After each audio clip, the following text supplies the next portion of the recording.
தளபதி படத்தின் கதைக்களம் ரஜினியின் ஸ்டைலில் மம்முட்டியோட கேரக்டர், அரவிந்த் சாமியோட பெர்ஃபார்மன்ஸ், சோபனா மற்றும் பானுப்பிரியாவோட அழகு, கவர்ச்சி என இந்த படத்தோட சிறப்புகளை அடுக்கி கொண்டே போகலாம். இதனிடையே இந்த படத்துக்கு மணிரத்னத்தோட ஸ்கிரிப்ட் மிக பெரும் அளவில் துணை நின்றது. ரஜினியின் கெரியரில் பெஸ்ட் படங்களில் தளபதி மிக முக்கியமாக பார்க்கப்படுது. அந்த வகையில் இந்த படத்தில் ரஜினிகாந்த் மற்றும் மணிரத்னம் கூட்டணி மாஸ் காட்டியிருந்தது. இவர்கள் மீண்டும் இணையாமல் அதற்கான சந்தர்ப்பம் கிடைக்காமல் இருந்த நிலையில தற்போது இவர்களின் கூட்டணி மீண்டும் இணைய இருக்கிறதா சொல்லப்படுது. தற்போது ரஜினியோட வேட்டையன் படம் வரும் 10ஆம் தேதி திரையரங்குகளில் ரிலீஸ் ஆக இருக்கு. இதனிடையே தற்போது அவர் கூலி படத்திலையும் நடிச்சிட்டு வராரு.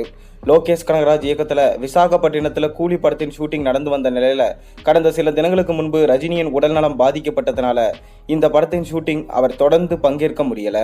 இந்நிலையில வரும் 15ஆம் தேதி முதல் அவர் கூலி படத்தோட ஷூட்டிங்ல மீண்டும் இணைவார் என்று லோகேஷ் கனகராஜ் தெரிவிச்சிருக்காரு.